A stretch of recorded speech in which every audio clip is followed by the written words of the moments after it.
AP CM Chandrababu Naidu అధికారంలోకి వస్తే అభివృద్ధికి ప్రాధాన్యతనిస్తారు. అలాగని సంక్షేమాన్ని నిర్లక్ష్యం చేయరు. కానీ రాజుగారి పెద్ద భార్య మంచిది అంటే చిన్నవారి చెడ్డదని ఎలా ప్రచారం చేస్తారో చంద్రబాబు పాలన విషయంలో కూడా అలాగే ప్రచారం చేస్తారు. ఆయన అభివృద్ధిని చూస్తారు కానీ ప్రజలకు నేరుగా లబ్ధి చేకూర్చరు అని ప్రచారం చేస్తారు. ఈసారి అలాంటి ప్రచారానికి క్షేత్రస్థాయిలో నేరుగా లబ్ధిదారులతోనే చెక్ పెట్టేందుకు పక్కా ప్లాన్తో వ్యవహరిస్తున్నారు. సూపర్ 6లో భాగంగా ప్రధానమైన పథకాలన్నీ ఈ నెలలోనే అమలవుతున్నాయి. తల్లికి వందనం లాంటి పథకంలో గ్రీవెన్స్ పెడితే వెలుగులా జనం రావాలి, కానీ అంత లెక్కన జనం రాలేదు.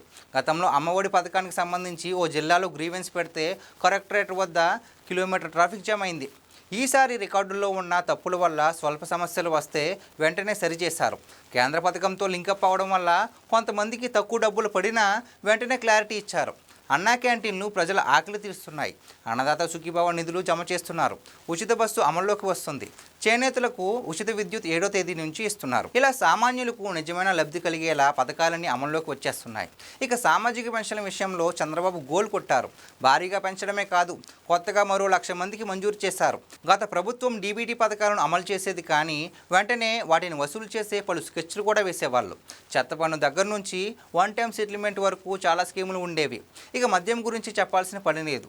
కానీ ఇప్పుడు ప్రభుత్వం ప్రజల నుంచి ₹1 కూడా వెనక్కి తీసుకునే వన్ టైం సెటిల్మెంట్ పథకాలు ఏమీ పెట్టలేదు. ప్రజలకు నేరుగా డబ్బులు మిగిల్చే పథకాలు అమలు చేయడమే కాదు, వారి ఖాతాల్లో పడే డీబీటీ పథకాలు కూడా వారి జీవితాలు మెరుగుపడేలా ఖర్చు పెట్టుకునే అవకాశం కల్పిస్తోంది. ఇది ప్రభుత్వానికి పాజిటివిటీ పెరగడానికి కారణమైంది. అభివృద్ధి చేస్తే సంక్షేమం చేయడం లేదని ప్రచారం చేస్తారు. ఆ ప్రచారాన్ని అడ్డుకోవడానికి నేరుగా లబ్ధిదారులకే ప్రభుత్వం కల్పిస్తున్న ప్రయోజనాల గురించి అవగాహన పెంచుతున్నారు.